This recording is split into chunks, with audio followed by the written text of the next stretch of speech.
Today മീഡിയയിലേക്ക് എല്ലാവരെയും സ്വാഗതം ചെയ്യുന്നു. സങ്കീർത്തനം 45:10 നമുക്കെല്ലാം പരിചിതമായ ഒരു വേദഭാഗമാണ്.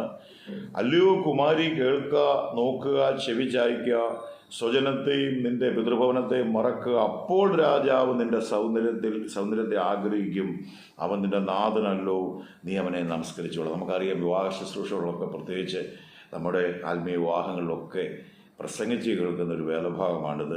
അല്ലയോ കുമാരി, ആരാണ് കുമാരി എന്ന് പറഞ്ഞ? കർത്താവിന് വേണ്ടി വേർതിരിക്കപ്പെട്ടവൾ, കറാചുളുക്കം മാലിന്യം വാട്ടമില്ലാതെ കർത്താവിന് മണവാളനായി കാത്തിരിക്കുന്ന എന്ന് പറഞ്ഞ വേണേൽ പറയാം, വീണ്ടും ജനിച്ചവർ, സ്വയ തീരുമാനത്തോട് യേശുവിനെ സ്വന്തം കർത്താവിൻ്റെ രക്ഷിതാവുമായി സ്വീകരിച്ച് വീണ്ടും ജനനം, ജഡത്തിലൊരു ജനനമുണ്ട്, ആത്മാവിലൊരു ജനനം. അവരെക്കുറിച്ച് പറയുക, നീ ഒരു കാര്യം ചെയ്യണം, കേൾക്കുക, നോക്കുക, ചെവി ചായ്ക്കുക, സ്വജനത്തെയും പിതൃഭവനത്തെയും മറക്കുക. അതിൻ്റെ അർത്ഥം വിവാഹം കഴിയുന്നതോടുകൂടി അല്ലെ വിശ്വാസി വരുമ്പോൾ എല്ലാവരെയും ഉപേക്ഷിക്കണം എന്നല്ല. പക്ഷെ നിങ്ങൾ ആരെങ്കിലും നിങ്ങൾക്ക് യേശുവിനെ നിങ്ങൾ പിന്തുടരുന്നതിന്, വളരെ പ്രാർത്ഥനയോട് ശ്രദ്ധിക്കണം, അതാണ് വേർപാട്. യേശുവിനെ പിന്തുടരുന്നതിന് നിങ്ങൾക്ക് തടസ്സമായി ആരെങ്കിലും നിൽക്കുന്ന, അവരോട് വിരോധിക്കാനല്ല, അവരോട് ദൈവസ്നേഹത്തിൽ. ഒരു പക്ഷേ അവർ ചിലപ്പോൾ നിങ്ങളെ വെറുത്തുന്നിരിക്കാം, തീരുമാനങ്ങൾ എടുത്തിരിക്കാം. എൻ്റെ ജീവിതത്തിൽ 12 വർഷം എൻ്റെ പിതാവ് എന്നോട് മിണ്ടിയില്ലായിരുന്നു, പക്ഷെ വീണ്ടും ദൈവം അദ്ദേഹത്തെ എന്നോട് കൊണ്ടുവന്നു, എന്നെ അനുഗ്രഹിക്കാനിടയായി.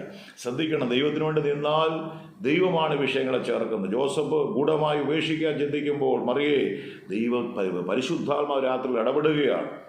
പരിശുദ്ധാത്മാവിനാൽ ചേർക്കപ്പെടാൻ നീ ശങ്കിക്കേണ്ട, ചേർത്തുകൊള്ളാൻ.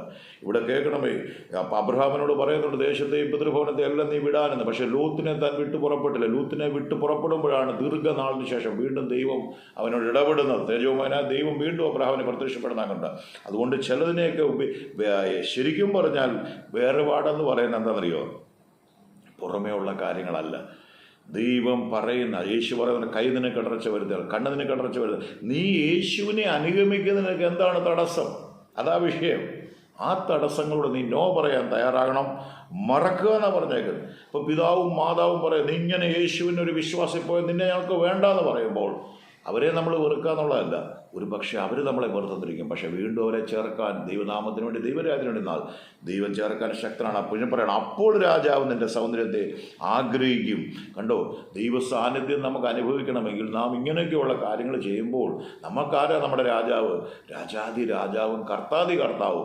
അവൻ നമ്മളിൽ ആഗ്രഹിക്കും. ദൈവം നമ്മളിൽ പ്രസാദിച്ചാൽ എന്തോ? പൗലോസ് പറയുന്ന ഗലാത്യരിൽ, ഞാൻ മനുഷ്യരെ അല്ല, ഞാൻ ദൈവത്തെ പ്രസാദിപ്പിക്കുന്നു, മൂപ്പന്മാരെ അല്ല, മറ്റുള്ളവരെ അല്ല, ദൈവത്തെ പ്രസാദിപ്പിക്കുമ്പോൾ ഞാൻ നിങ്ങളോട് പറയാം, അവൻ നമ്മളിൽ പ്രസാദിച്ചാൽ ലോകം മുഴുവൻ നമ്മളെ വെറുത്താലും ആരും നമുക്കില്ലെങ്കിലും ദൈവം നമുക്ക് അനുകൂലമാണെങ്കിൽ ദൈവം നമ്മെ ഉയർത്തും. തീർന്നില്ല, അവനെ നമസ്കരിച്ചു കൊള്ളുക, അവൻ നിന്റെ നാഥനല്ലോ. അപ്പം എപ്പോഴും പാട്ടുകാരൻ പറഞ്ഞ പോലെ മാനിച്ചും സേവിച്ചും ധ്യാനിച്ചും അവൻ്റെ വഴികളിൽ നാം നടക്കുമ്പോൾ ദൈവം നമ്മെ ഉയർത്തും. മറന്നുപോകല്ലേ? അല്ലയോ കുമാരി, വീണ്ടും ജനിക്കപ്പെട്ട ദൈവത്തിനോടാ, ബ്രൈഡിനോടാ പറയുന്നത്. ദൈവത്തിന് വേണ്ടി വേർതിരിക്കപ്പെട്ട മണവാട്ടി സഭയോടാണ് പറയുന്നത്. നീ ചിലതിനെയൊക്കെ മറക്കാൻ തയ്യാറാണ്, ചിലതിനെയൊക്കെ നീ നോ പറയാൻ തയ്യാറാകുമ്പോൾ, വിശ്വാസത്തിന് നായകനായ കർത്താവിനെ നോക്കി മുന്നേറുമ്പോൾ ദൈവം നിന്നെ അനുഗ്രഹിക്കാൻ തുടങ്ങും. ആമേൻ. വീണ്ടും ഞാൻ പറഞ്ഞോട്ടെ, ഓരോ ദിവസവും ഓരോ പ്രഭാതവും കർത്താവിന് വേണ്ടി മാത്രം അതേ എന്ന് പറഞ്ഞാൽ മൂവ് ചെയ്യാം. അപ്പോൾ നമ്മുടെ രാജാവ് നമ്മളിൽ പ്രസാദിക്കുക, അവനെ നമുക്ക് പ്രസാദിപ്പിക്കാം, അവൻ്റെ വഴിയിൽ നടക്കാം. ഇതാദ്യമായിട്ടാണ് ശ്രദ്ധിക്കുന്നത്, ഷെയർ ചെയ്യാനും സബ്സ്ക്രൈബ് ചെയ്യാനും മറക്കല്ലേ. ദൈവം നിങ്ങളെ ധാരാളം അനുഗ്രഹിക്കട്ടെ.